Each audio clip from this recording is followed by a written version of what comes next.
Assalamualaikum warahmatullahi wabarakatuh. Apa kabar anak-anak ustazah yang soleh dan solehah? Semoga senantiasa sehat dan dalam lindungan Allah Subhanahu wa Ta'ala. Hari ini Ustazah Ilmi ingin menyampaikan tema 2, subtema 3, pembelajaran 1, 2, dan 3. Tujuannya bahasa Indonesia agar dapat mengidentifikasikan pengertian wawancara, menggunakan kata tanya dalam wawancara, dan dapat menemukan informasi dari teks hasil wawancara.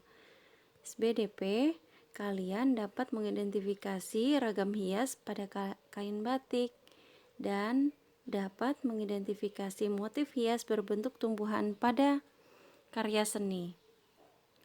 PPKN dapat memahami dan mengidentifikasi tugas dan peran anggota keluarga di rumah. Matematika dapat mengidentifikasi menentukan posisi bilangan cacah pada garis bilangan, serta dapat menghitung hasil penjumlahan menggunakan garis bilangan. Pengertian wawancara. Wawancara adalah suatu cara mengumpulkan informasi dengan mengajukan pertanyaan kepada narasumber. Pewawancara adalah orang yang mengajukan pertanyaan. Narasumber adalah orang yang memberikan informasi. Beberapa tahap melakukan wawancara yaitu menentukan tema dan membuat daftar pertanyaan.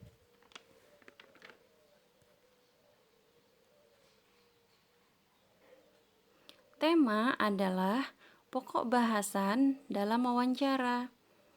Kata tanya terdiri dari apa, yaitu menanyakan hal atau peristiwa, di mana, yaitu menanyakan tempat terjadinya peristiwa, kapan, yaitu menanyakan waktu terjadinya peristiwa, siapa, yaitu menanyakan orang yang terlibat dalam peristiwa, mengapa, yaitu menanyakan sebab terjadinya peristiwa, dan bagaimana menanyakan keadaan atau cara. Jadi, hasil wawancara ditulis dengan kosakata yang baku dan kalimat efektif. Ragam hias pada kain batik. Gambar dekoratif adalah gambar hiasan dari gabungan beberapa motif. Motif hias pada kain batik berbentuk hewan, tumbuhan, manusia, dan alam. Batik tulis lasem memiliki ciri khas motif, bentuk, tumbuhan, dan bunga. Batik kawung menggunakan bentuk geometris. Motif hias berbentuk tumbuhan pada karya seni. Jenis motif hias ada dua, yaitu 1. Motif hias geometris. 2. Motif hias geometris adalah motif hias yang menggunakan unsur-unsur garis dan bidang yang disusun berulang-ulang hingga membentuk motif yang menarik. Motif tersebut biasanya terdapat pada karya seni batik kawung. Batik kawung berasal dari daerah Yogyakarta. Pada motif batik kawung terdapat unsur garis lengkung dan bentuknya beraturan. Motif hias non-geometris. Motif hias non-geometris adalah motif hias yang memiliki bentuk manusia, hewan, atau tumbuhan. Motif hias bentuk tumbuhan biasanya disebut sulur-suluran. Contoh motif hias bentuk tumbuhan yaitu batik buketan dari Pekalongan. Batik tersebut memiliki motif tumbuhan. Motif tersebut bermakna keharmonisan dan keindahan hubungan manusia dengan alam di sekitarnya. Gambar dekoratif dibuat dengan menggunakan unsur garis, bidang, dan warna. Bagian dari tumbuhan seperti daun dapat menjadi inspirasi pembuatan gambar dekoratif. Untuk memperindah tampilan dapat ditambahkan warna-warna yang menarik.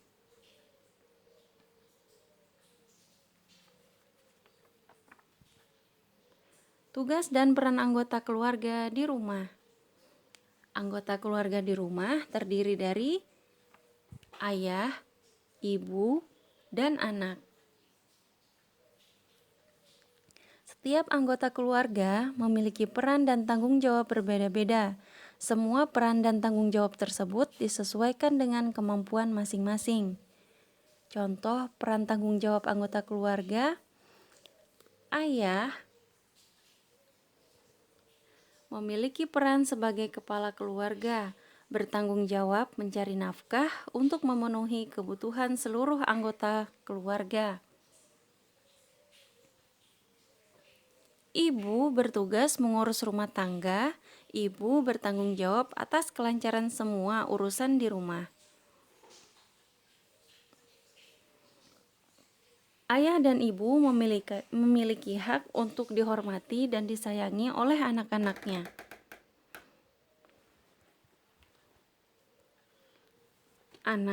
Anak-anak juga memiliki hak untuk dilindungi dan disayangi.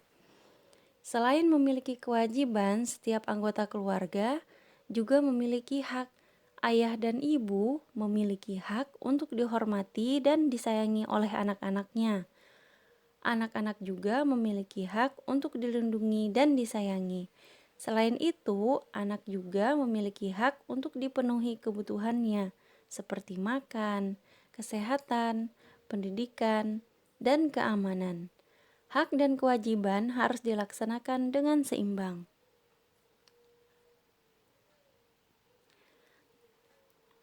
Berdasarkan firman Allah, taat dan berbuat baik kepada orang tua dalam hal apa saja.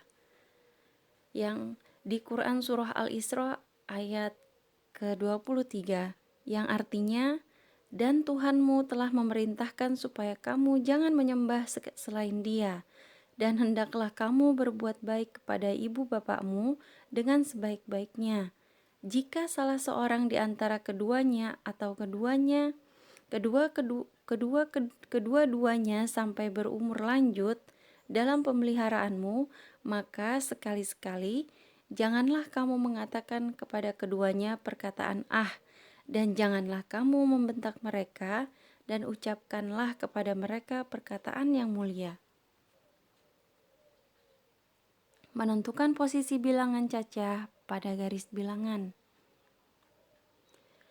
Bilangan cacah dapat dituliskan dalam sebuah garis bilangan secara berurutan. Pada garis bilangan, semakin ke kanan letak suatu bilangan, nilai bilangannya semakin besar. Lengkapilah garis bilangan berikut dengan bilangan yang sesuai. 30. Setelah itu langsung 32, 33, dilompati dari 3 angka, 37, 38, dan seterusnya. Kita sama-sama ya, Nak. Jadi 30 setelah 30 adalah 31.